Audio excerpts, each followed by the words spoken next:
I was just like, I don't care, whatever, get over it. And then I realized that it was causing me to not be empathetic. Maybe alcohol does that to you too. You seem to have lost a little bit of your environment last night. In fact, one of the strippers was like, my goodness, your wife is such a party animal. That's from a stripper.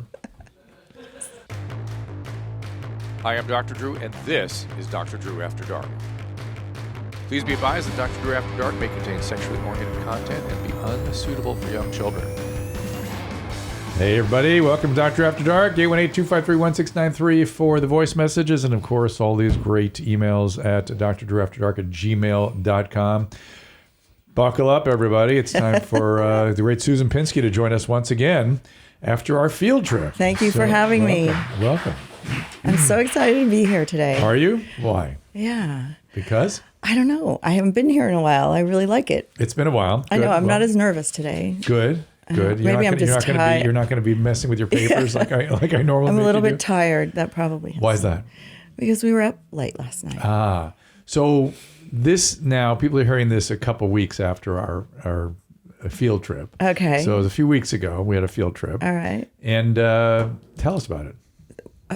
You tell me. Tell us where we went, why we went there, right. What your sort of point of view was. I don't know what you guys talked about, so. Doesn't matter.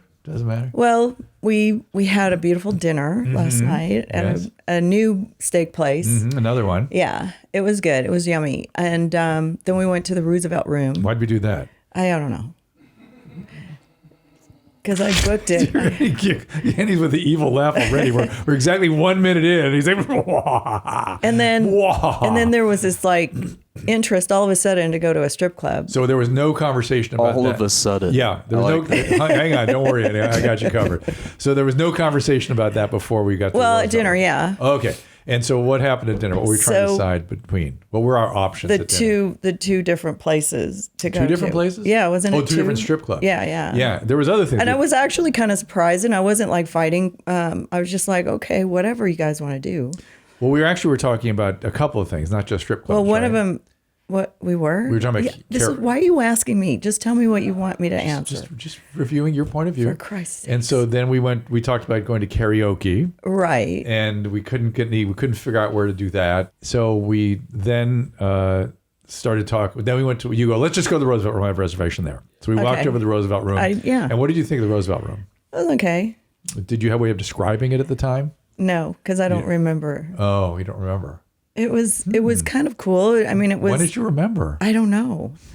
Annie, how did she describe the Roosevelt Room? Well, you walked in there and you said, "Man, this is so divey in here. Such a dive bar. I feel like and you should know that back in the.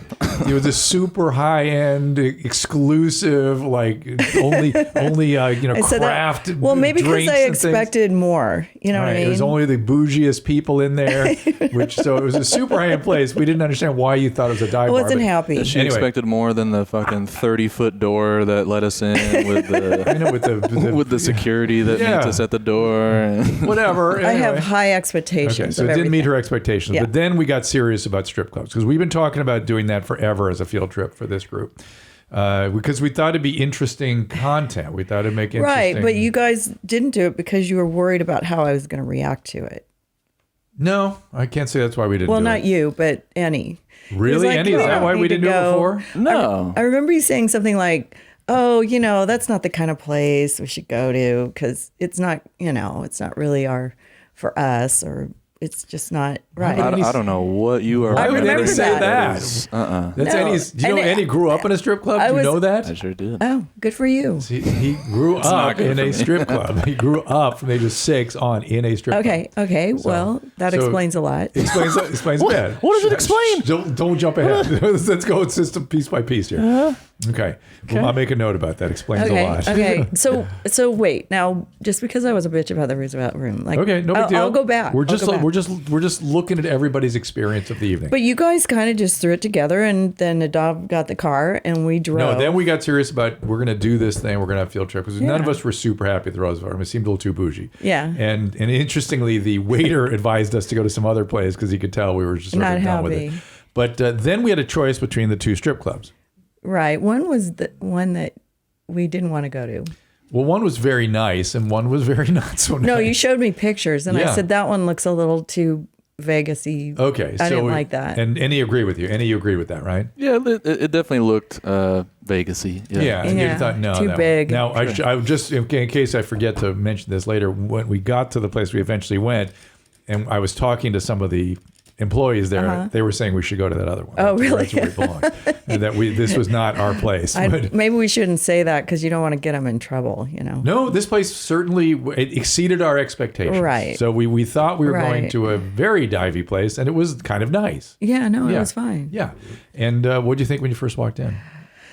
I mean, it was just a bar, and it had a lot of cute girls walking around in high heels and very, couple of dancers. There were 2 poles on the stage, and they would like go in order, like they just sort of switch off. Stacy's come to the stage. Stacy to the stage. Stacy to the stage. Very, very pretty women in there. I expected a little more trashiness. So it was not that trashy. I agree with you. No, I mean they were all cute and good dancers too. Like they could really, work that pole. Run that pole. Mm-hmm. Anything particular stand out to you? Anything in particular? Like what? I don't know. Anybody catch your fancy or? Well, I mean, I kind of sat in a weird place. Like I wasn't like sitting just staring at the girls. Like you weren't? You guys were facing the girls. I was kind of sideways in the chair for a while and looking over my shoulder just because I felt like if I wanted to look at somebody, I didn't want to be just like staring at them and then have them seeing my reaction to them. Do you know what I mean? No, why? And then I was kind of watching you guys too, because I was still socializing with you. Right. But how about the way we were staring at them? You were, the men went into a trance. It was cool. It was really cool. They kind of like, their eyes kind of went half like masked and they kind of sat back. Did you join them in that trance at any point? Of course. But I wasn't watching every girl that came through. At the beginning? Yeah, because they were kind of young and really skinny and not really my thing. Not your thing. Like I was like, kind of hoping that like, more voluptuous women would pop up. But anyway. Hoping, in fact, vocalizing it to Annie, who immediately went into action. Annie, what did you do when you became aware of that preference? I mean, I just, I'm wingman city. So if you tell me what you want, I'm gonna try to find it. You know what I'm saying? So what was the? I just saw the hand go up. the hand movement. All of a sudden, people were around us. Yeah, I brought the. See, I didn't brought the see waitress. that. I did not see that. Yeah, there was. He knew because like I was looking. In there. Okay, so here's the stage right here, right? And I was facing this way and just looking over my shoulder to see what I wanted to when I felt like this pole, was a little bit more visible than that one. Right. So I wasn't watching 2 girls at the same time. Right. And then you were sitting across and I could see you and I could look back and he was behind me, right? Nope, was he over there? Straight across. Was he over there? Straight okay. Across. Well, I didn't see, I don't know. All right. So anyway, eventually. You're asking a woman that was, drinking heavily last night. Interesting.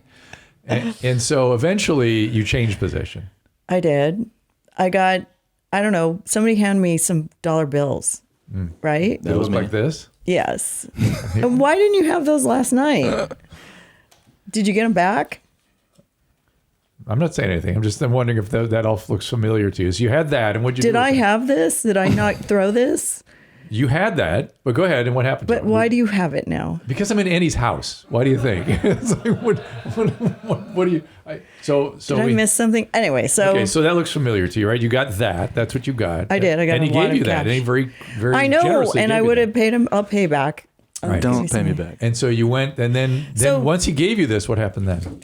I approached the stage. Right. Yeah. But I was more attracted to the darker skinned women. Okay, that's fine. Than I don't know what the politically correct thing is on. And so, Annie, what happened? You kind of hauled her ass up there a little bit, right? Yeah, y'all were chilling, man. Y'all were sitting there, just kind of like, oh, la-di-da, we're at a strip club. Look at the decor. These poor women aren't making any money. They're making any money. Got to get some money going up there. So. Right? No, but I wasn't attracted to any of them. Yeah, but he pulled you up there. Yeah. And then, so I am getting nervous now. Like.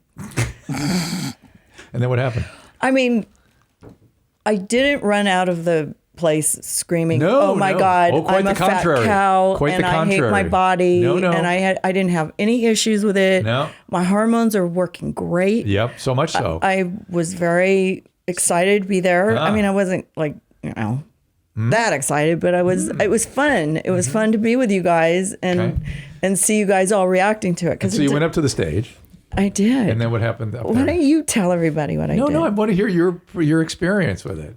We've already discussed it. I mean, I, as a woman, was able to get up to the stage, throw some cash, and then touch the dancer. Yeah. Which you're not supposed to do. Right. I guess unless you're a woman. Annie, how does that work?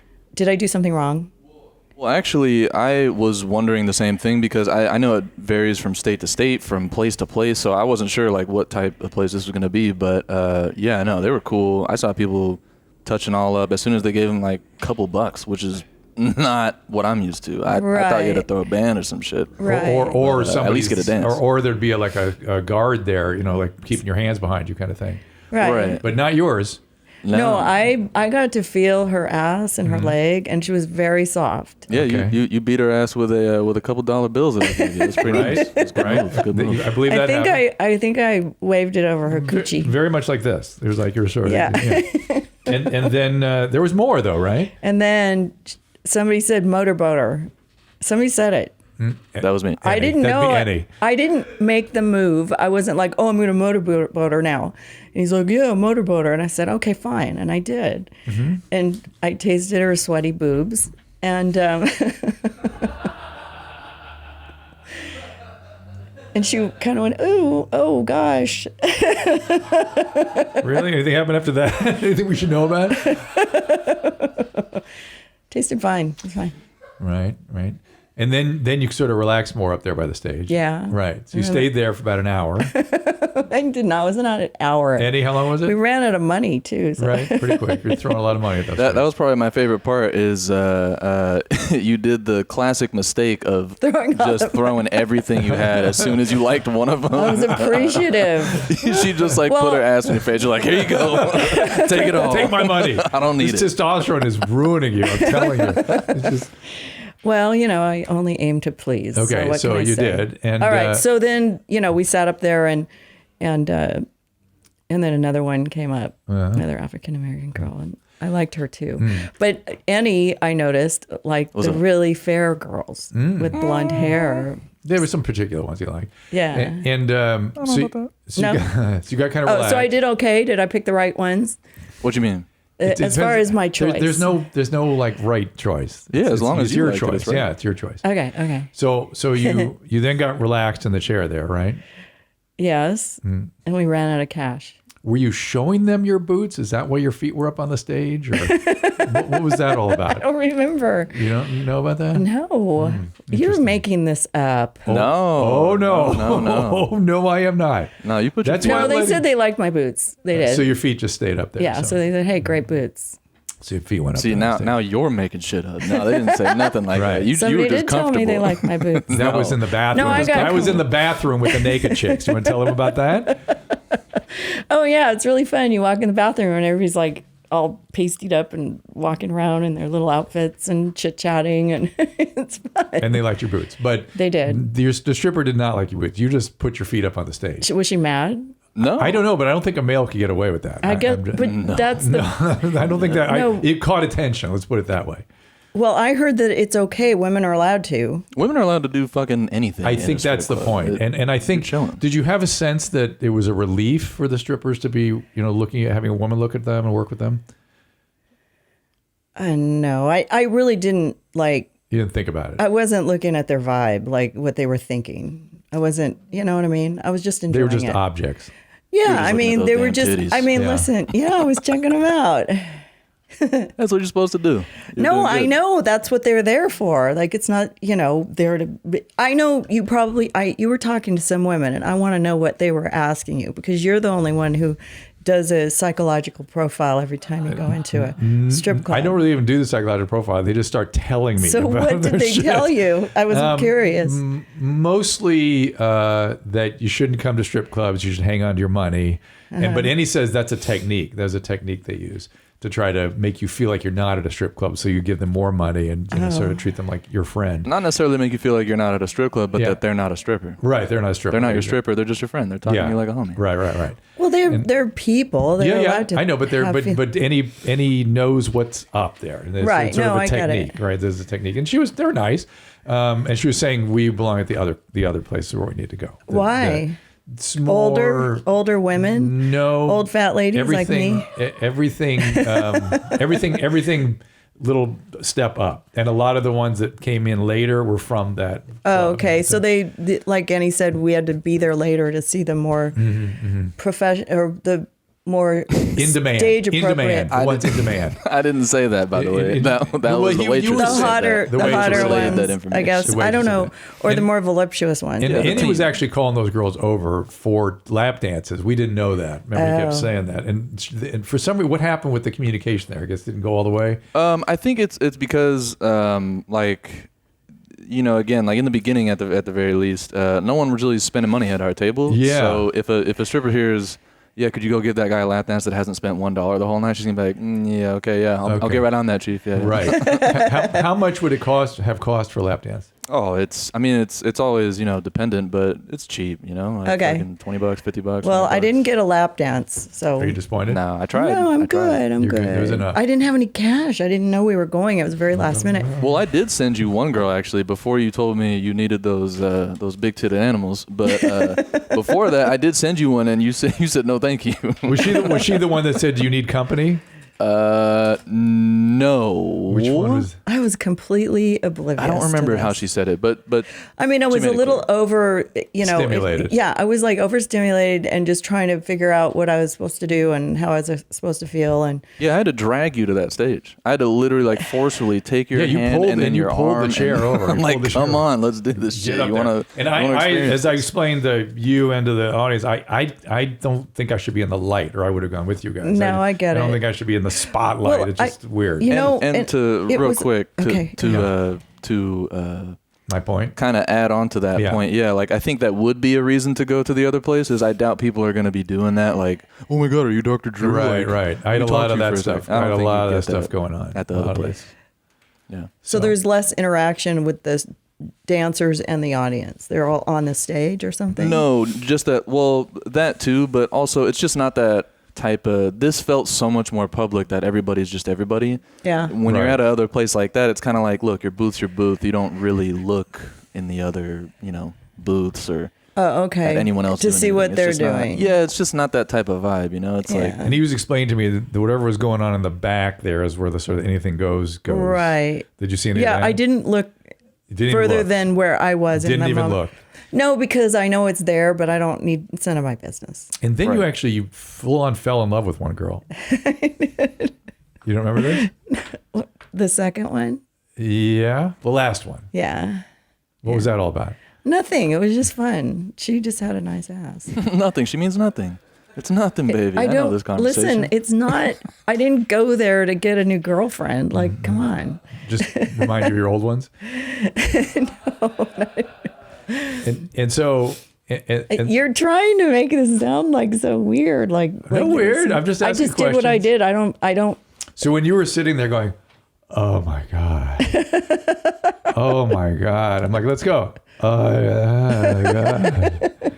Oh my God. I love beautiful bodies. It took me 10 minutes to get you out of the chair. I know. I do love beautiful bodies. 10 minutes to get you out of the chair.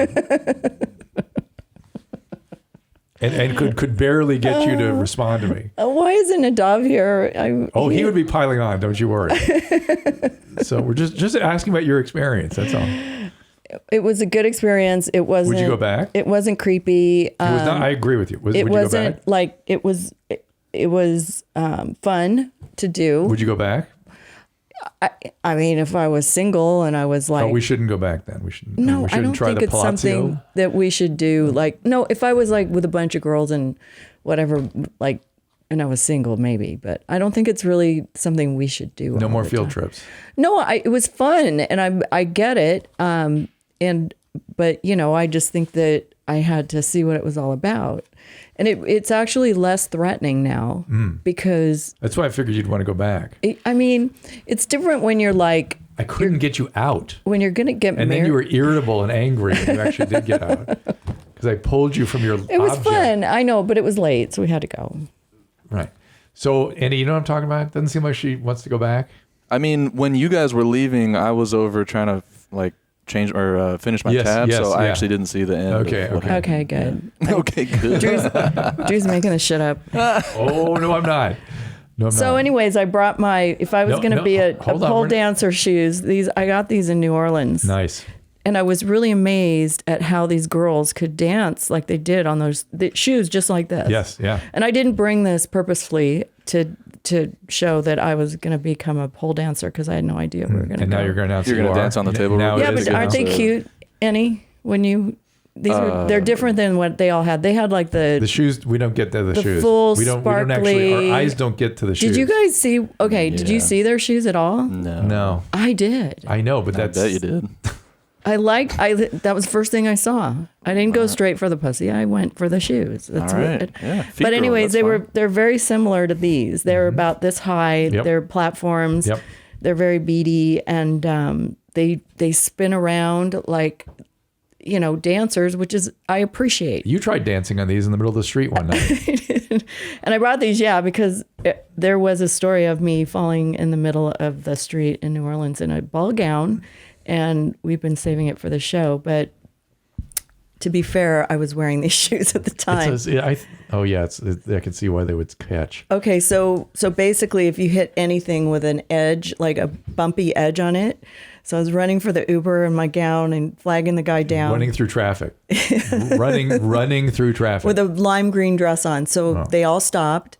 And I hit the little divider, and they put this like weird little rough, it wasn't rocky like coat of whatever. It wasn't like what Nadav witnessed here in Austin when she's completely splayed out. That was a fall. That was a turnaround, hit my boot, and just flew. Okay, that was a fall. But I had the same injury both times.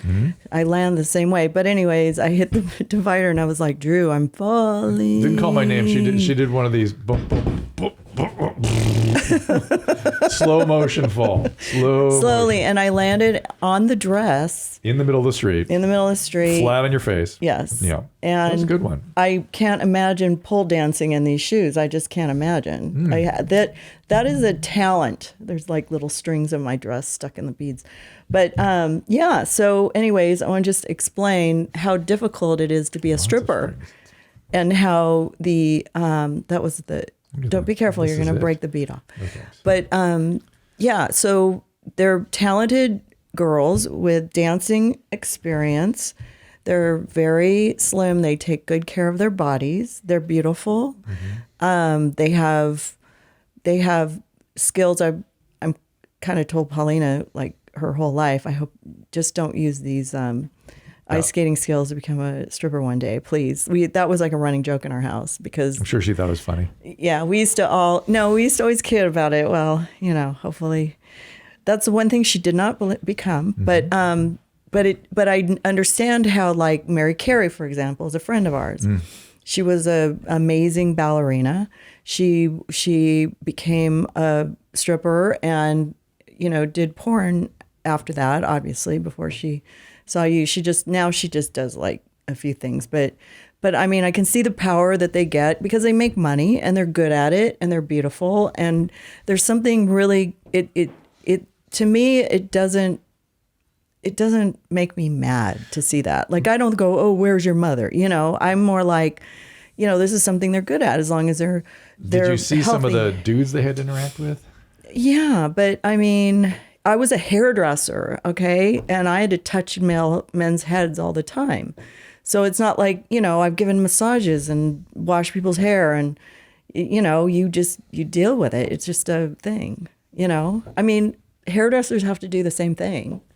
sit in the hairdressers have to give you lap dances. I mean, when I'm cutting a guy's hair, he's like staring right at my boobs, right? And you know it. You can feel it. You know they're checking it out. Okay? Yeah, but they shouldn't be though. Right. As opposed to that's what you're there for. Yeah, it's kind of like the expectation when you're a stripper. There's not a lot you can do when you're cutting somebody's hair and your boobs are right there. Like that's just the way it is. We are.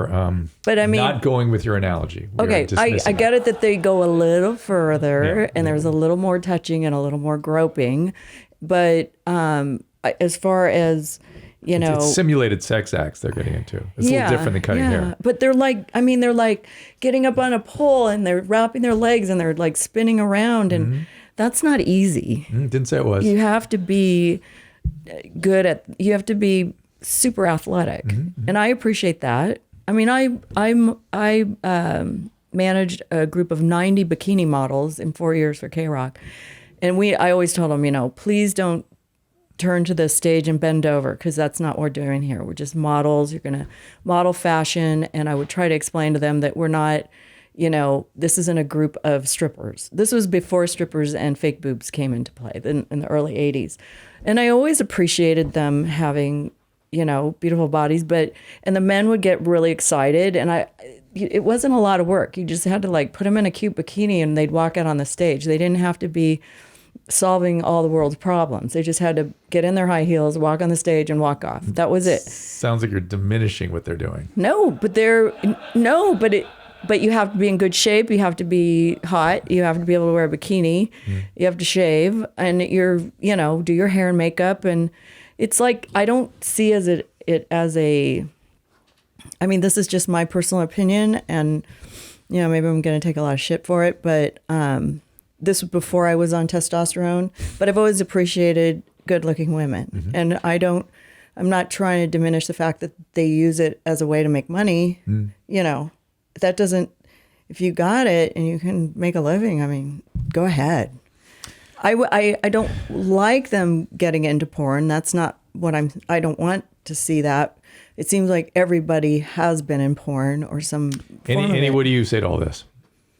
I say that you seemed like you had a good time. Yeah. I did. I think that maybe you should go again on your own terms. I mean, without any teaching us, showing us how to go. No, I wouldn't. No, but see, I don't. I don't want to go on my own. I don't have to. I enjoyed going with you guys because we couldn't drag you out. I know. I felt very comfortable there. I did not have a problem with it. The last time you really did. You put your feet up. Yeah. The last time everyone saw those boots. Okay, did they kick me out? I didn't do anything wrong. Right? No, women can do that. Yeah. Okay. Yeah. That's what was interesting. I think my favorite part was in the beginning before you were comfortable. You were so nervous that some dude came up and just fucking rained money on the stage, and you were out on the floor picking up the singles, trying to throw giving it on the stage. Here you go. I felt bad. And he's like, they got this. They can figure this out. That's true. And you know what? I felt so. The one demeaning part that I didn't like was when the girls finished dancing and all the money was on the floor. And they had to get down in these fucking high heels, okay? It's hard to bend down and pick up dollar bills with those heels on. I'm telling you. And they were scurrying around that's my money, that's my money. And funny. It was sad. I felt bad for them when they had to sit in the lap of the king above 18. I didn't see that though. And pretend they were into him as opposed to picking up dollar bills on the ground. No, I know, but it just looked weird. It was they were it's don't throw it on the floor, put it on the stage. So I was just here. Did you have empathy for these girls? Yes, on some level. I just don't think, it's being a woman and trying to make it in this world is not always super easy. Mm-hmm. So, I mean, if this is a way that you're going to put yourself through college or whatever, you have that choice. You can make that choice. Men are very desirable of seeing beautiful women. It's a thing. What were we saying about that? We were having a meal a few minutes ago. What was that? Zolo, you said that? Or one of you guys were saying that you've known strippers who claim to be happy doing the career and find their way into other things. And yet, and Andy, you were saying this. I was saying that, being raised in nightclubs that and a strip club that you know, I had more of like a somewhat of a genuine friendship with them. I mean, maybe I was getting fucking gaslit played, but I mean, I was a kid, so I don't know why the fuck they would play me. I didn't have money, but yeah, and I saw them grow up to like, you know, achieve stuff that some of them were going through college or whatever, getting out of debt or some shit that they were trying to take care of, buying cars. You know, all of them had like pretty damn good. But in the long run, a lot of them took drugs. But in the long run, what happened? I mean, in the long run, could I say that most of them were happy? Probably not. Yeah. But I don't know if that's stripping as much as what got them into stripping. Right. Maybe. So we were talking about the fact that they were already traumatized. Right. And then the traumatized, you know, made the stripping boundaries less so. And then their choices in relationships later were still reflections of that trauma. Right. And so they end up unhappy. No, I know. So that's like Mary Carey. And it doesn't mean you're going to be happy. Like, well, Mary's had a lot of treatment. And so she's better with all that. You know, she's doing pretty good. And I also don't want to pretend like I know every stripper's circumstances. Yeah, no, I mean, like some of them might be going through it and just hacking the system. That's correct. And I think it's maybe even more normalized these days than perhaps back when you were hanging out at the club as a 6-year-old. And you were talking to another woman. Different. You were talking to another woman that was with a couple. She was a boyfriend was with her or something. But what was her thing? I have no idea. You don't remember? You had a long conversation with her. I don't know. They got me all liquored up, and then I was like completely just whatever. So I guess I wasn't over analyzing everything. So there you go. So when she fell in love with that second chick and couldn't get out of her chair and couldn't stop like staring and just repeating over and over again, look at her ass. She was really cute. Look at her ass. Look at her ass. She was cute. She enjoyed it too. She was having a great time. No, I don't think that's the last one. You were already up at the bar at that because that was kind of a new one. All right, Drew. Jesus. I think he enjoyed it too, though. And so there you go. He enjoyed seeing that. You like to see that side of me, no? Yeah, it's interesting. Okay. I was fearful. I started thinking about the empathy thing, whether you were empathizing with these girls. And I thought I might want to test you on that today. I mean, if other people were watching, do you think they were judging me? But no. At a strip club, you kind of judge. I know. That's the point. Yeah. You're supposed to let loose and enjoy it and not be thinking about it the next day. Like, what did I do wrong? Yeah, I was curious about, because when I came in, you were giving Nadav beard tips and just touching his face and you connect this. Yeah. Why? What's wrong with that? He needs to trim his beard. A little bit. Like one side's got a good edge and the other one's got I was a hairdresser. We had a whole disquisition on it during dinner. Yes. Yeah. Did you guys talk about that? Oh, we have, yes. Was he insulted by that? No, I wouldn't say insulted. I'm just trying to help him. I know. He's lost all this weight. He doesn't need to cover everything up anymore. I coached them up, and I said that you're really good. That I used to resist your input too, and it's always really good, and it's right, and they should listen. It's to his detriment if he doesn't. I mean, listen. I'm just it's not that much work to make a straight line on both sides. But I thought I might do a little test on you. And he's like a visual person. He does television. I mean, he should be able to see that. But I guess our eyes are a little off, so like when you shave this side, you can get it right, but you can't see it as well. We discovered, we this show, we learn a lot about each other on this show, and we discovered, I guess it was last week, Annie, that Nadav has a little autistic traits. He used to collect business cards. Okay. Business cards as a kid. Okay. And he doesn't like loud noises. Okay. And he has trouble with certain social cues and stuff like that. So he compensates for it quite well. But so that's what it is. So we learned a little bit about that. Is it really autism? What the hell? It's not. Nadav's gonna cut all this shit out. You better not, asshole. No, it was not, because it's the same stuff we talked about when he was here. I didn't say it. It was stuff we talked about when he was here. It's not, and I said, I'll say it again. It's not autism. It's these traits, and we all have these different little traits. Yeah, right. I have ADD, so. Well, I wanted to test you for some of your traits. That's what I wanted to get into, and I really want to stay positive on all these things. Is that, we talked to the psychopath guy the other day, and even those traits worked for him. Right. There's traits that are out there. They don't have to be all bad. If you get a disorder where it makes you not function right or hurt people, that kind of thing, well, that's a little different, right? Right. But these are just sort of traits. So I'm going to ask you some questions, okay? Okay, here we go. Okay. Oh, God. Do you repeatedly lie or trick others for your own gain or pleasure? No. Never. Is that always, often, sometimes, rarely? Never. Rarely. Let's see. For my own gain or pleasure. When's the last time you remember playing a prank on someone? That maybe seemed a little harsh, or you didn't tell somebody something, you covered for something. Like white lies or whatever. Yeah. Is it better not to upset them or whatever? Yeah, that kind of thing. All right, sometimes. Sometimes, all right, there's a sometimes. Do you act impulsively? Often. Do you fail to plan ahead? No. Never? Rarely. I'm not going to say never, but I always try. Do you consistently fail to fulfill work obligations?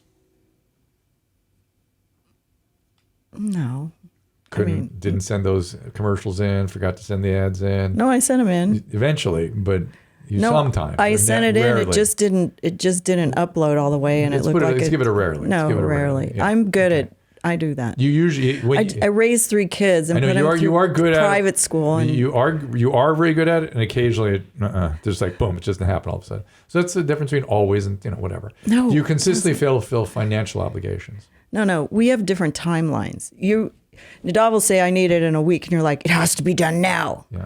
I'm like emailing him, when does this have to be done? Like, nope, now. That's different. Okay, go back Working up. for you is impossible. Let's do that never. Let's do never. I'll say rarely just because. No, let's do never.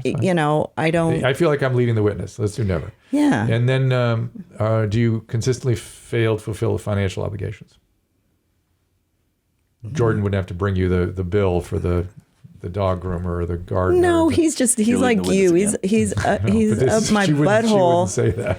She wouldn't remember. No, that. I pay everybody off. I pay all the bills. All right, so never. Okay. I always pay the bills. Have you ever engaged in criminal behavior? That to me is a different question, though. That's like more of financial obligations. Like, do you go to work and pay for your family and do whatever? So I can't. However you interpret it. How can I? I didn't have financial obligations, but I pay the bills. You don't fail to fulfill stuff. Yeah, thanks. Okay. Jesus. Have you ever engaged in criminal behavior? No. Never done an illegal drug or anything? Well, yeah. Okay. Rarely. Okay. That's a rarely. Do you find yourself unable to sympathize with others dealing with difficult situations? Empathize, I'm sorry. Like, do you if other people... Rarely. I've always... I can't say never because you can't always be perfect. You just told us how last night you weren't feeling empathetic to them. That wasn't what I was there for. I know.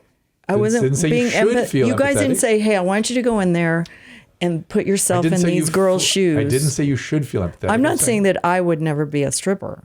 Like if I was young, and nowadays, it's like everybody's a stripper, everybody's in a porn, everybody's got an Instagram live, everybody's got that, right? I'm not saying I wouldn't have done that if I was a really good dancer. I was a shitty dancer. So, and I was a bikini model. I wasn't that far away from what they did. I know what it's like to be treated like that. But I'm not, it didn't ruin my life, If you hurt someone else's feelings, do you lack remorse or guilt? Yes. Always? Yes. Okay. You lack remorse or guilt? Wait, lack? No. I always lack remorse and guilt. You always feel remorse or guilt. You don't lack it. No, I don't lack it. Yeah, so never. Never. Okay. Are you aggressive? Often. Do you engage in... I was going to step in for that one. Thank you. Do you engage in unnecessary risk-taking or dangerous behavior without regard for safety or safety for self or others? Drinking. Mm-hmm. Sometimes. Do you consider yourself superior to others? No, rarely. Do you... People think I feel that way, but it's more of an insecurity than it is an actuality. I would say whatever you do to yourself, you do to others. I remember when I started, when we moved in together, and the nurses used to think that I had an attitude, like I was better than them. Mm-mm. But I don't think it was that. I think it was just I was kind of insecure and. Mm-hmm. It's often the way it is, and people feel aloof. You feel when you're. Yeah, I don't feel superior. I don't. I feel very. I actually got that when I was in first year of medical school, and I was shocked. I'm like, I'm just shy. I'm not as bad as you. You have like you feel like dog shit all the time. Like I'm more in the middle. Mm-hmm. How did I answer it? Let's go back up about the superior thing. So it's sometimes. No, superior is a weird name though. Word. It's not. No. How about this? Do you ever feel like your opinion makes more sense than others, or like the other people don't get it? You know? No. So rarely. I'm so in the middle, and I'm willing to listen to both sides. I'm cool. right, Drew. Yeah. Do you use charm? What are you going to find out? I'm a fucking sociopath. Do you right? do you use charm or wit to manipulate others for your own benefit? For my own benefit? Yeah, no. If it suits you. No. Not for my own benefit. So why do you do it? There's a art of persuasion in this world for me. Like I'm not going to say I manipulate or charm. That's what persuasion is, isn't it? Yeah, that's exactly what it is. For maybe my own benefit, their own benefit, just to be persuasive. I don't know. Sometimes it's your own benefit. Yeah. Okay, sometimes. I mean, I guess I never really thought of it for my benefit. Like yesterday, Jordan had to take the car in, our really old beater car, right? Mm-hmm. And he goes, they want $5,000 to put the new timing belts and the, all this stuff. Like it was like $2,500 just for the upgrade, and then $2,500. And I called her, I said, I said, Jordan, let me call her. We don't need to spend all this money on this old car. I go, I'm going to handle it. So what I did is I called her and I had a long conversation with her. And this is my dad coming out because he never fixed anything. Mm-hmm. He fixed everything himself. He said, you take it in, they charge you money, but you don't have to have the oil change every. So I talked to her and it took like 10 minutes and I was like, so how many miles versus how old the car is? What do I need to have this done? They said 135,000 miles. Well, I only have 120,000 miles. I go, I got another 15,000 miles to go. But I was manipulating her to give me the information sometimes for my own benefit of saving $2,500. We're not judging. That I'd rather put down We're not on a judging. car. Look where you show up. You show up very low on the scale. Okay. If you feel better. Thank you, Jesus. No, listen. I run a corporation. I know you're good. I am a real estate person. We're just examining I things. make podcasts. You will have to. I run do we have your a life. defensiveness scale? And I use the art of persuasion to get myself through a day because if I sat around going, oh, I'm going to just be so nice today and make everybody happy, then nothing would get fucking done. Right? Right, Annie? Yeah, I like this. This is hype. I'm going to start a new career. What are you going to do? These are going to come in handy. Is it on the street or on the stage? Oh, yeah. So, why is there a bobblehead doll in one of those shoes? I don't know. Because you liked it. Look. All right, let's go to some drdrew.com/shop. Let's go to some emails and voice messages and get to work here. And we got the Clown Posse to start their own bobblehead collection. The ICP is going to have bobbleheads because of Susan. Well, Susan and I hate going to the post office. We hate even going to the mailbox. We have been early adopters at Stamps.com. And I want to tell you about some special offers as well, because for more than 20 years, Stamps.com has been indispensable for over 1 million businesses. Stamps.com gives you access to all the post office and UPS shipping services you need right from your computer. And discounts you can't find anywhere else, like up to 30% off USPS rates and 86% off UPS. No matter what your business, Stamps.com can help you out, whether you're office sending invoices or sending out products like we send out our bobblehead dolls. Stamps.com is your mailing and shipping solution.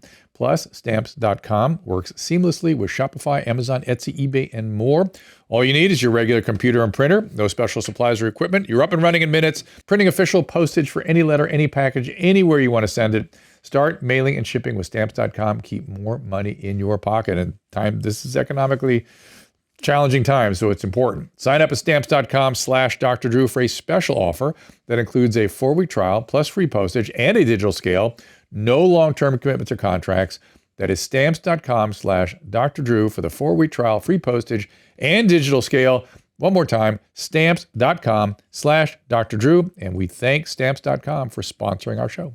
All right, here's interesting. I have a dangerous addiction. When I am in a situation where I can sneak a photo or video up a woman's skirt, I have filmed most of my female friends changing, showering. When I'm out in public, I see a short skirt. I will try to find a way to get a quick picture. Whoa. That is not dangerous. That's illegal. Yeah. At some point, I pushed past the self-imposed rule and I kept going. I've done a lot of self-reflection and come to the conclusion I'm addicted to the excitement, adrenaline rush.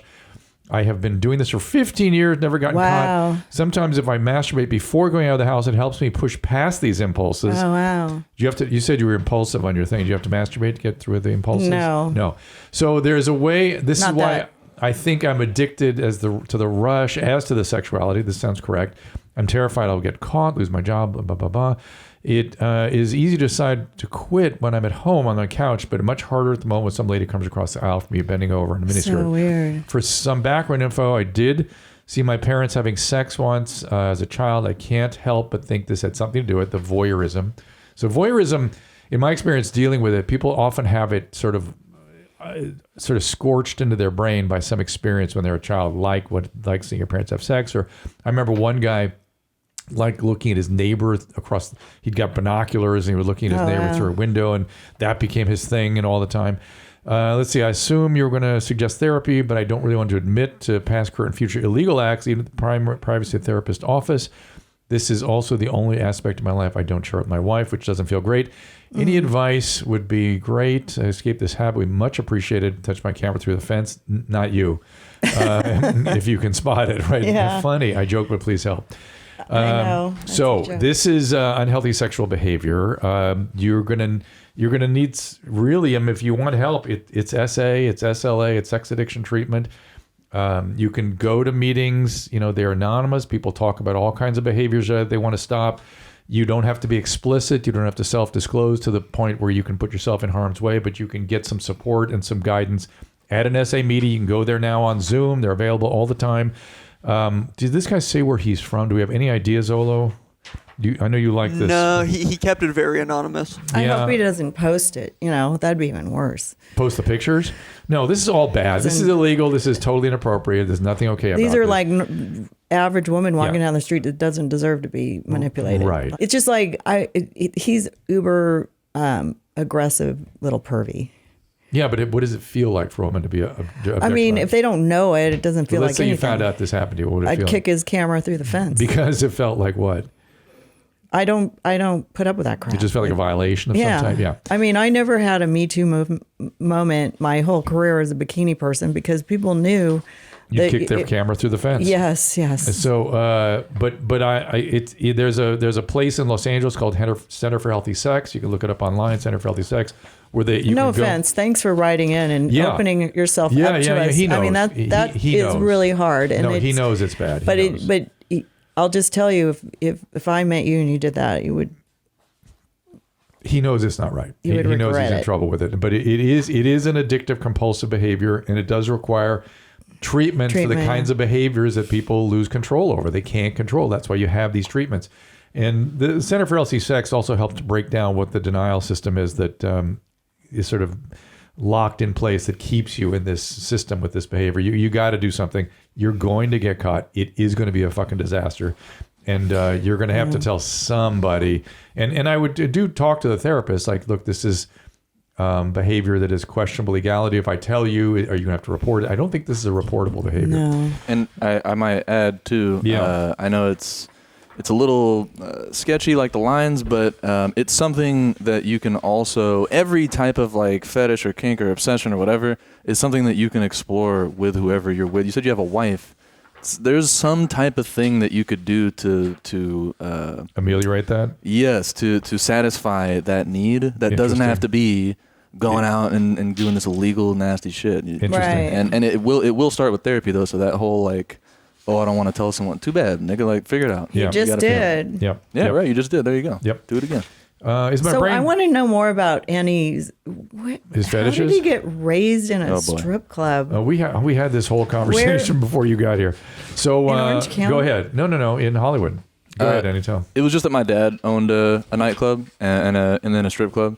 And I was raised like, I was in the fucking VIP rooms in the back. I knew all the strippers' names and shit. Right. I was like one of those. Like your mom, Like my mom. Like they're your mom's friend. Like they were like my stepmoms, you mean? Yeah. Type of thing? I mean, I remember saying that, and my mom's really, she made a note. She's like, never say that shit again. I'm like, no, but I mean, it was like a mother image to you. It like was. Kind of yeah, they kind of took care of me in a way, yeah. And his parents split, and then, so when he'd spend time with Dad would just take him to these clubs with him. Okay. And good job, Daddy.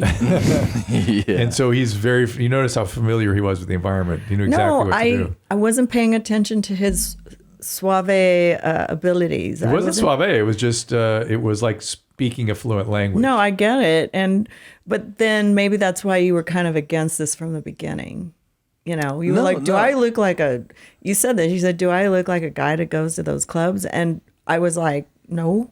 No, I said that because you guys kept saying, I'm sure you know where the strip clubs in town. But I'm like, do I look like a guy that keeps going out to these? But I don't know. But Drew knew that about you before. No, I didn't. Oh, you didn't? Okay. Yeah, no, he just discovered found that. out. Yeah, this last episode. No, you don't need to go to a strip club to find a woman. You're hot. You're gonna be fine. Oh, that's very nice of you. Mm-hmm. And I had fun with you, and the party's over. It's now back to reality, and I wasn't disgusted or shamed or weird. Well, you keep saying that. No one anticipated that. We wouldn't have taken you if you. No, I know, that. but the last time I went, I freaked out. I'm not sure what that was. And I didn't I wasn't emotionally really getting into it because I wanted to not. Well, you were emotionally getting into it just very differently than the previous time 30 years ago. Drew gets jealous if I'm sexually attracted to anybody but him. If I say, "Oh my God, she's hot," he'll be like, "What?" No, I'm not sure. Turning the tables. Yeah, you usually get jealous of stuff. I do. The old manipulating for your benefit. There it is. Always. Just change that score. Let's change that score. And he hasn't been doing that this whole show. Like, come on. No, I'm just doing a hosting thing. I'm trying to figure out what's interesting. You're trying to get in my head, but I had a good time. I woke up at 3 a.m. horny, and you were awake for some reason, and it worked out perfect for you.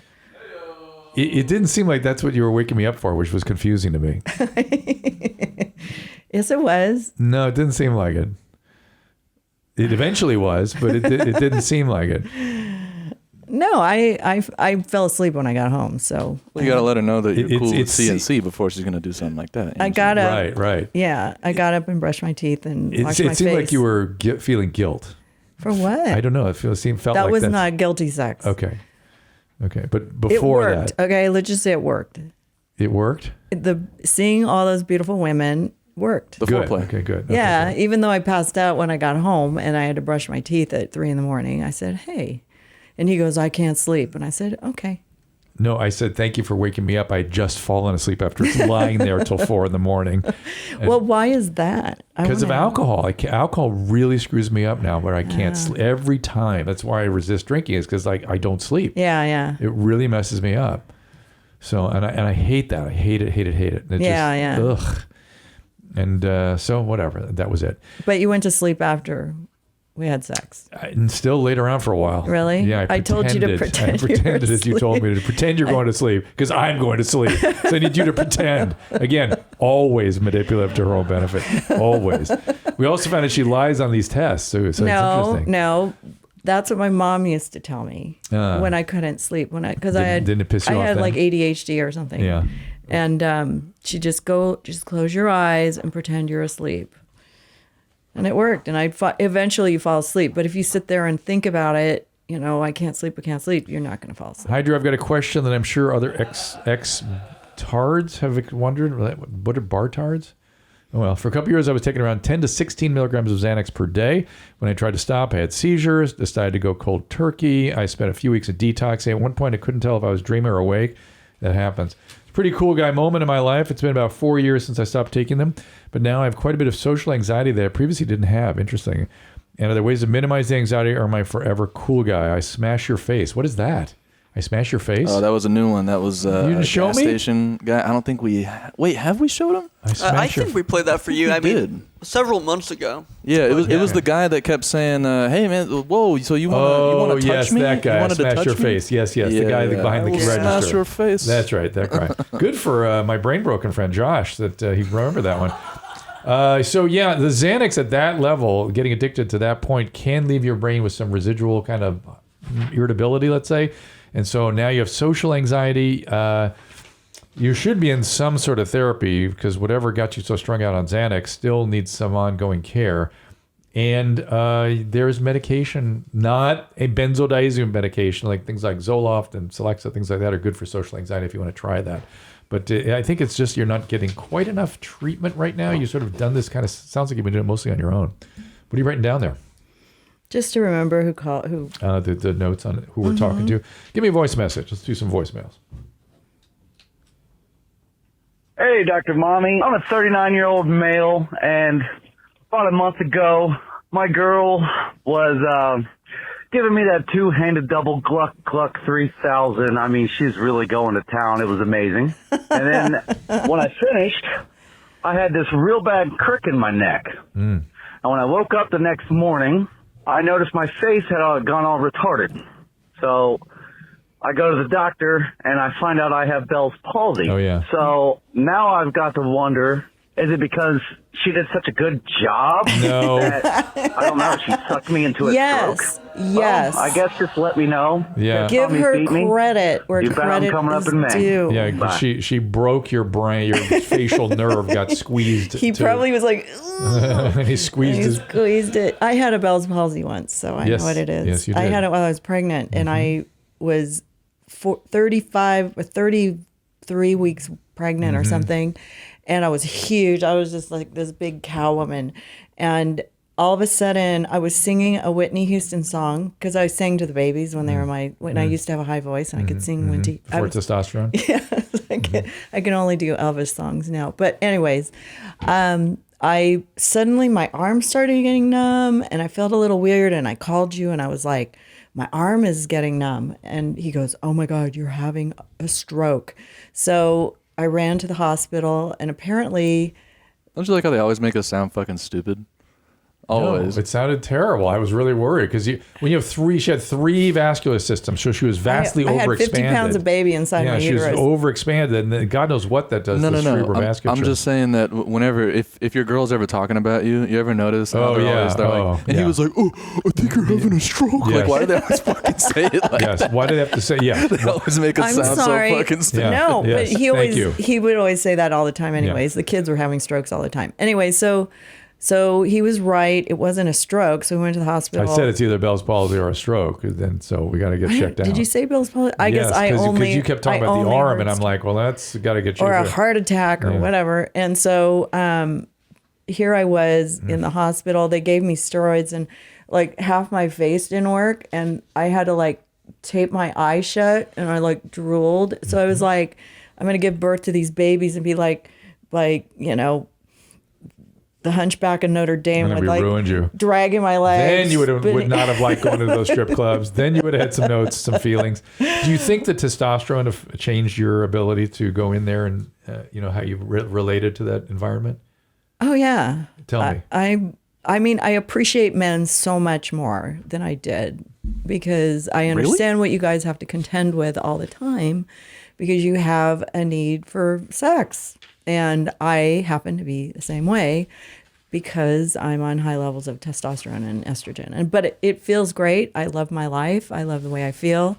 And I've never been, like, I've always been a sexual person, right? Mm-hmm. Anyways, it wasn't just then. Like, before I met you, I was a sexual person. While we dated, we had great sex. But it sort of changed the emphasis or the perception of it or something. Post-menopausal women aren't as bitchy as they are before menopause. Wait. Post-menopausal to each other?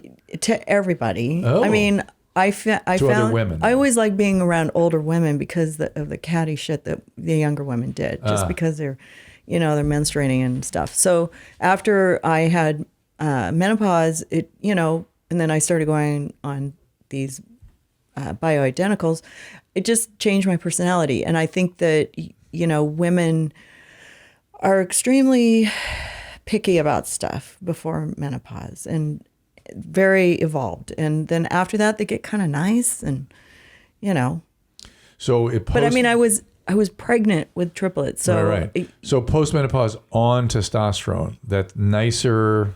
I think postmenopausal women are much calmer and nicer to each other. But then testosterone sort of makes them a little more aggressive. Well, they don't want, the sex drive kind of runs out. Goes away, the men have to take a lot of crap from them because they don't want to have sex anymore. Right. So, I mean, I was just really happy that in my lifetime, there was a remedy for this kind of situation because I love sex and I love being with you and I love, talking about it or whatever. I don't mind. I did not mind. I'm just trying to get for people, because we get a lot of emails and stuff about this topic when you bring it up. And so I'm just trying to nail down a little bit the difference that testosterone has made for you specifically, not just in terms of sex drive. It was better than antidepressants. So your mood was up. Oh, I felt somebody asked last week about how your body felt or looked different. Oh, I know. I lost like 10 pounds. I worked out. I started building muscle mass. I had, good, it just felt so good and happy. And, and it's, women's biology is very complicated and our mood is very dependent on where we are in our cycle, in our life, and I'm just really glad I'm over my period and I'm over all that stuff and I can just, wake up in the morning happy. And I just have to take like 4 pills and I'm good. Just want to nail it down a little bit. So the testosterone, you're nicer postmenopausal, but the testosterone makes you a little more aggressive. So the aggressiveness though doesn't. I noticed that if I had too much testosterone, like at the beginning when they started giving to me, they gave me too much. I didn't have any feelings for other people. Like they would say stuff and I'm like, get over it, and I never did that before. So when I got my testosterone in the right levels, then you were more sociopathic. Yeah, I was. It hit. I had a Hitler streak in me. And Hitler, hey Hitler streak. Yeah, I was just like, I don't care, whatever, get over it. And then I realized that it was causing me to not be empathetic. Maybe alcohol does that to you too. You seem to have lost a little bit of your environment last night. In fact, one of the strippers was like, "My goodness, your wife is such a party animal." That's from a stripper. Yeah, amongst all the 4 of us. Andy, you didn't rank. Susan was the one that stood out as somebody out of control. I'm sorry. Damn, she's a party queen. Thanks for telling everybody that. I feel much better about myself now. I'm just saying. Why did I fucking come here? Well, how dare you? How dare you? We got more people to help. Let's do some more voice messages. Yeah, let's talk about it. Hey, Dr. Drew. Hey, the boys. So my girl and I had a few bumps in the road in the past, and when we came back together, she expressed that she's been with someone else. And evidently this guy was basically like the bee's knees and had a huge Sasquatch dick. Not bad, bro. I've never had any issues in the past with my size or, having an erection or sustaining an erection or pleasing or whatnot. But now it just seems like I can't get bricked up like I used to, and I can't even sustain an erection, whether that's being like within sex or just trying to jack it. And I have mental boners. It's just, that doesn't really translate over to my dick. So any help on this would be appreciated. Tata retired. What do you think?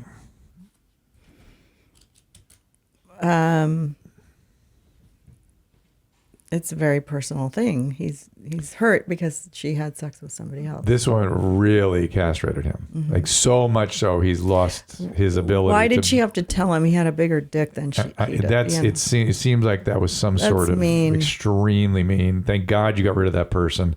But, you're one good relationship away from regaining your confidence again. Sometimes using we did a whole episode on PDE5 inhibitors a few weeks ago.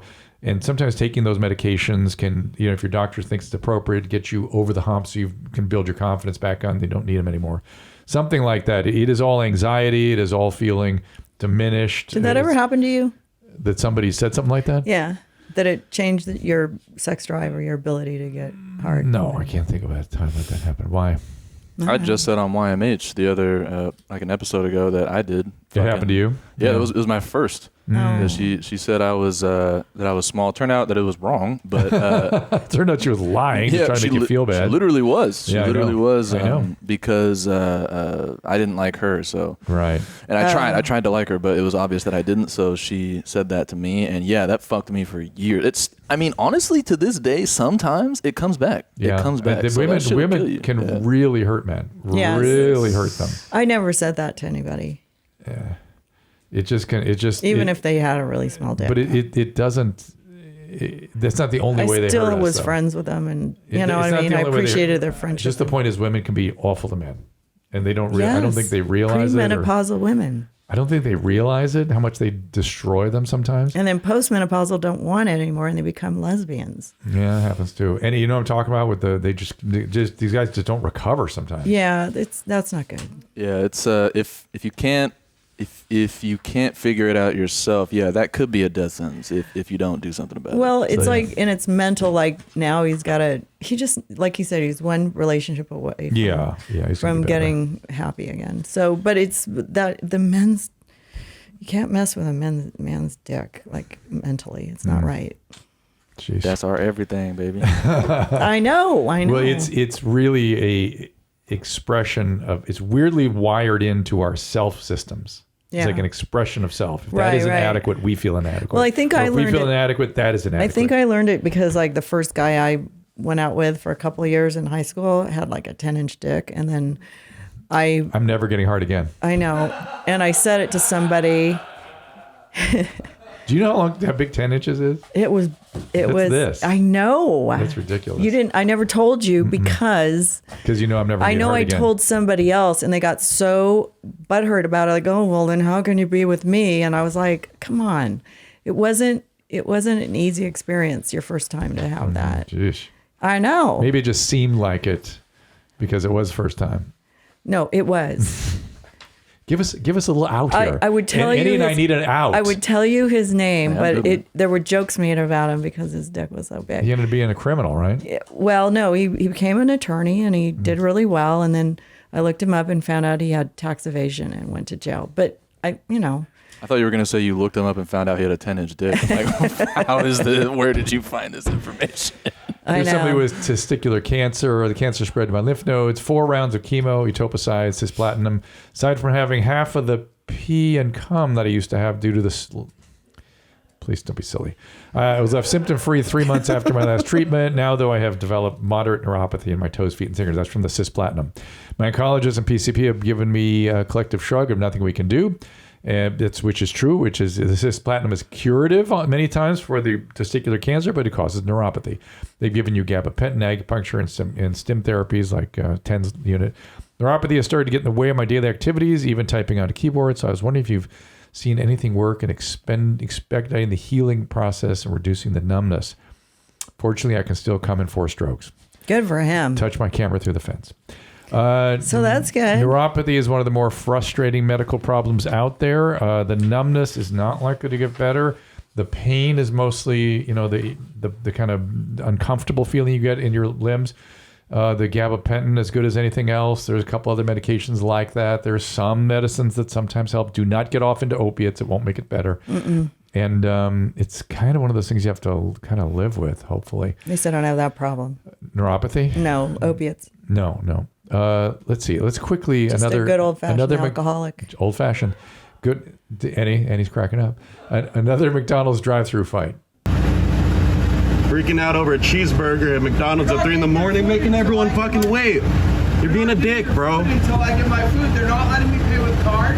They're not letting me pay with card either. I like the laser he's putting on it. So then wait in the fucking parking lot. Holy. You're a fucking fuck bitch. You. You're a bitch. Okay, I'm a bitch. Yeah, because you gotta record everything to feel good about your life. No, because you're just being a fucking asshole. Look at the fucking line behind you. Guess what? I ordered food. Good thing that's not a gun. 40 minutes. So did all of us. Now no one can order food. Now everyone's fucking sitting and fucking waiting because... What did you say? Now everyone's fucking sitting and waiting because of you. You don't know what the fuck you're talking about. I waited 40 minutes in line. I'm not leaving until I get my food. And just because you record it on your phone doesn't make you cool. Until they take my legal cash payment. Your fucking EDD card. Oh, I see. He's holding. Exactly. I'm not leaving. think you're cool. He's You eating. think you're cool. I get it. You're picked on your whole life. You're bullied. This is because your dad abused you. No, I'm not moving until you give me the food that I ordered. I'll pay with card. I have money. Okay, I'm sorry. I'm not leaving until you pay me my food. He's using everybody else as hostage. You're not allowed to move because I waited. I can't move is what I can't do. Move. No, because I waited so long. Everyone is punished now. Yes, Yeah, everybody is punished. Yeah. Okay, listen, I know your life is sad. I know you probably were hurt growing up. I can see it in your eyes. I know. And it's okay. Like, I accept you. But today, on this day, I wanted to eat.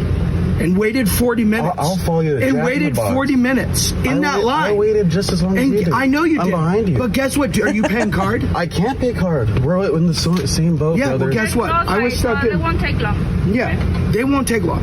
But I get it. You're sad.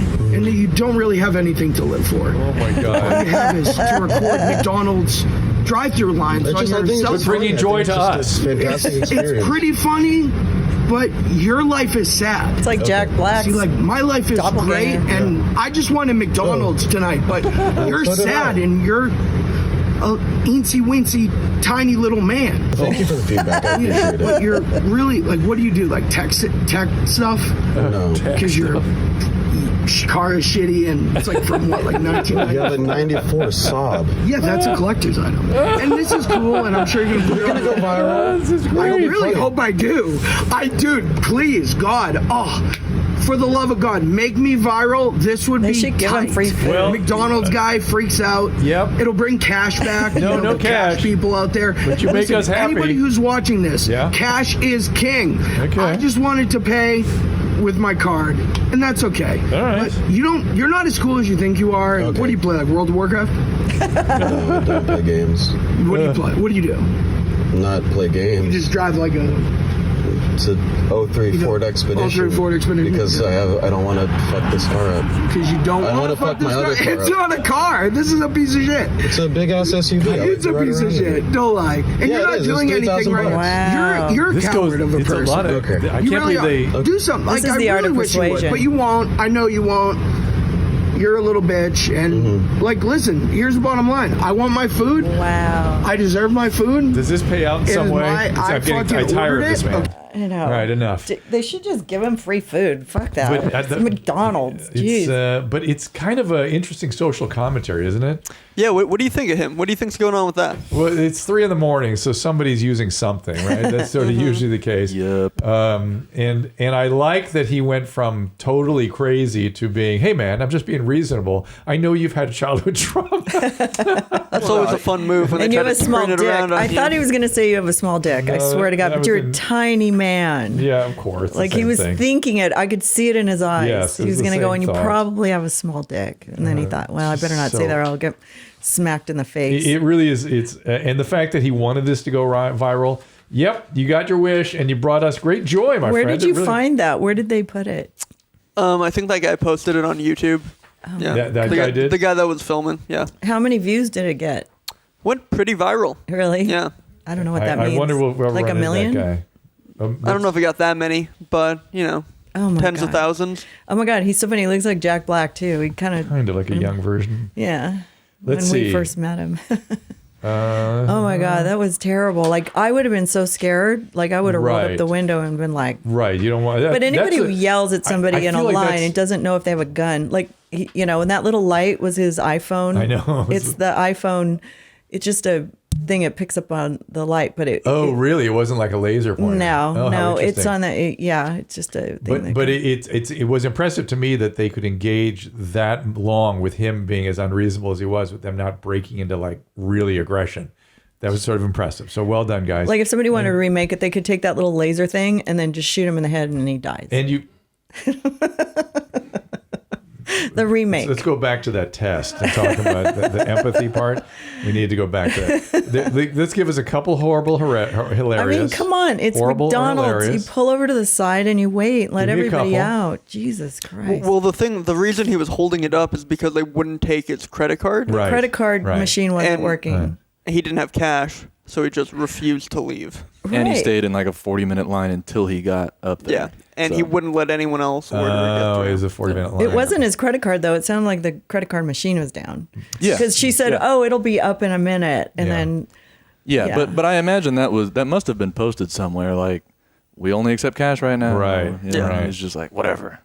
They'll figure it out. I want my burger. That's the drugs. And wait, there are no other McDonald's around, by the way, or no other fast food places open? What's more interesting is how he turned. Like, you watch him go from being all defensive and and then reasonable, like, we can talk about this. He figured, well, now, since I'm going to be on a video, I might as well show my good side and be a dick to this guy and make it funny.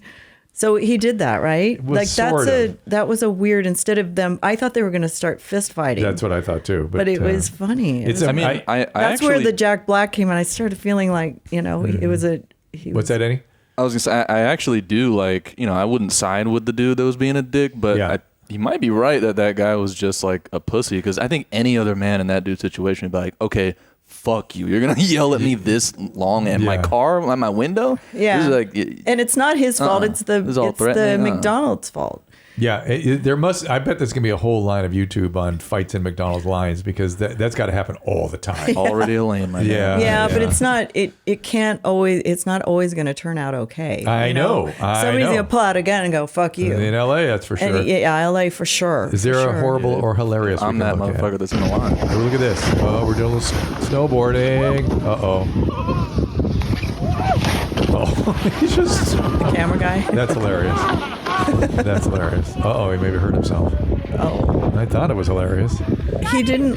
What was he on? Like a scooter. What is that thing? I don't know. So you can hold on. It's got a hands like a snowboard with a handle. You hit pretty hard. I didn't notice that, seeing that. That was me when I was 20. What didn't you notice? I didn't notice that it was like that scooter thing. That's super weird. Like a scooter snowboard. Yeah. Who knows why? But he went too far with the jump, and it just ended up landing on his feet, and that was a big mistake. That's how far up? That's about 6 foot jump, right? The jump? Yeah. Yeah, but he's like 60. That looked way he's more 60 than that. feet out there. You know? Think? Yeah. Taller? Yeah. When I was 20, I was tucking it, and I hit a 6 foot jump, and there was a guy who had just fallen in it, and I pushed my skis out of the way, and I hit him in the ribs with my knee, and I dislocated my entire leg. And remember that guy? It was that high, Drew. I know. That's like 6 feet tall. Yeah, that's about 6 feet. That's what it looked like. I flew off of it. Yeah, it's like a scooter thing. But see, he landed on his feet. So terrible. Ooh, that leg. He broke his leg. Yeah, he dislocated it, or he. So is that what happened to you, kind of thing? Oh, exactly. Yeah. That happened to me. My tip went back, and I was 20 years old. I wanted to be a ski racer, and it caught the. Tip caught, and my leg was like somewhere over here, so it just tore all the ligament and muscle. Remember the guy off the jumping off the car onto the table last week? Similar injury. So I was laying there, and they came up. The guys with the basket, the what do you call it? The ski patrol. Ski patrol.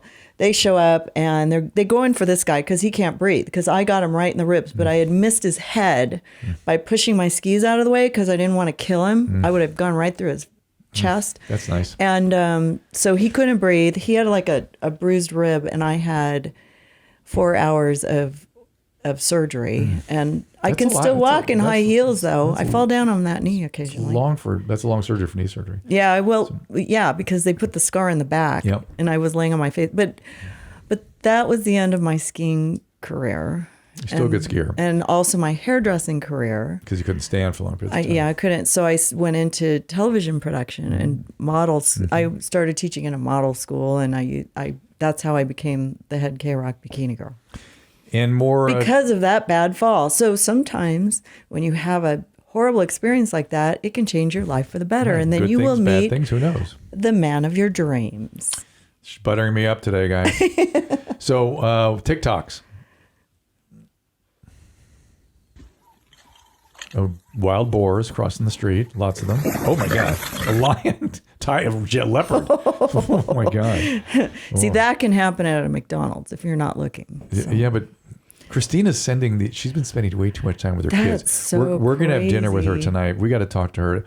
She used to send the most horrible TikToks, and now they're like cat videos. Well, and there's wildlife. a good chance that one of those boars did not. No, make I it. understand, but still, that she doesn't send the horrible stuff anymore. Zolo, maybe now she does. Oh my God. Annie, how do you like that? Is that his underwear? Yes. How do I like that? Yeah, I know you like gas of all types. Oh my yeah, God. Super fun. I hope I don't figure this guy's name out. You think that's a choice? You think that could have stayed inside? No way, man. Yes, everything is a choice. I think I can probably top that one. Susan has. You shouldn't. Susan can do Not it in the here. morning. In the morning, she has quite a capacity. quite a capacity. Yeah, I know, it's but very impressive. that Very was impressive. really disgusting. I'm glad I never taped it. So what else you got? But yeah, what's down with you though? What? Well, she was like fell down the stairs. Grandma. Oh fuck! Wow! That One more doesn't time. Sound good. Oh, he was massaging your piggies. But yeah, what's down with you though? Oh, it must have been nearby. Grandma. fell down. Grandma. All It right. sounds like she was on a walker. That's no good. Yeah, you do hear the metal clanking around. All right, one Oh, more. that one made me Hi. sad. Oh. Before we get started, I just want to make sure I took a shower today, make sure that all of my outside skin is fresh and Wow. clean. But Your I boobs. am going to, these are little kind of disposable internal shower. And they come with this liquid in there. It tastes like vinegar or flowers or something like that, but screw that, we don't want that. I rinse it out a couple of times and then I fill it up with some regular tap water. That's smart. And that goes where it's supposed to go, and just see the water just come out like that, but inside. Completely intrigued. Is there more of her somewhere? Oh my This is all we God. get is her douching instructions. She's got some nice boobs. Is that where's this supposed to go? fake? Is that? Do you think that's real or is that enhanced? I don't know. Hard to tell, You're asking right? the wrong person. Yeah, I'm not good at that. One more. These are also good. I know, but what is she washing? Her vagina. Oh, okay. It's a douche. It's a douche nozzle. Okay. Which is, by the way, why do we call people douches and not douche nozzles? Because the douche part is just the water part. The douche nozzle is the working end. I don't know, Drew. That's a good question. I'll just call people douche nozzles. I don't know. Oh. Weird lighting, man. Did you see him at the club last night or the other night? Was he there? He's oh my God. Give me one more. I can't stop. One more. I'm addicted. 1, that is wrong. 2, he's been here with me. And 3, he was not on his phone last night. Oh God. He don't know you. He don't want you. He only wants me. Okay. And do you notice humans? There's something called neurolinguistic processing, where humans have subtle messages they send each other. And if you notice how she put her glasses back on, With her middle finger. yes, she's doing this. So she was talking to this person. You don't know me. Yeah. And whether or not that's just one of those things, I think she did it on purpose. But it might, or it might have been a subconscious thing. Message. He did me last night, so. All right, then we'll why wrap is this he in my bed? show up. Thank you for being a good sport today. This has been a lot of fun. Thanks for having me and we had getting deep into my psyche. Yeah, Make we me had fun. feel guilty about drinking. Well, it just we're just reporting the events of the evening. I didn't So- fall down. No, you almost did going down those stairs. I actually felt bad about that. I thought you wanted me to go ahead, and then you had trouble going down the stairs. I don't know if you remember that. I had some more high heels on. Yes, some really high heels on. I know. I liked them though. They're great. They're great boots. We can't see them here. And I wore flat shoes today. Anything you want to say before we wrap it all up? Any? I love you guys. words of You did a advice great to- job. to Thanks them? for entertaining me last night. It was as Susan put it, was a field trip. The field trip wasn't just an adventure; it was a field trip. Well, And we all had fun. And all right. check out all our live stream shows on drdrew.tv. Susan produces those. We're heading into a good season. A lot of fun guests. You can be a part of the show on the live stream, and we really appreciate you following us on YouTube. Show me your butt so I can recreate the magic of last night. Throw it in the air, Drew. Here, wait a minute. What was it you did? Here, hold this. Was it? No, it was like this. No, you did something.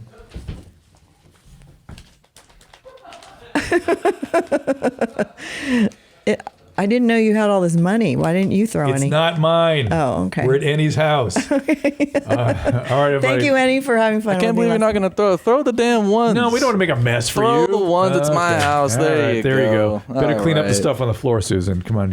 Yeah, pick up those it's ones. hard for Annie to bend over and collect that stuff. All right, everybody. We'll see you next time.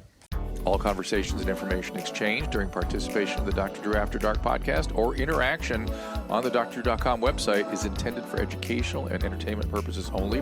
Do not confuse this with treatment or physician medical advice or direction per se. You must always follow your medical professional's advice and direction. Nothing on these podcasts or posted on this site supplements or supersedes the relationship and direction of your medical caretakers. Please understand, I am not playing the role of physician in this environment per se. I'm educating. I am a licensed physician with specialty boards in American Board of Internal Medicine and American Board of Addiction Medicine.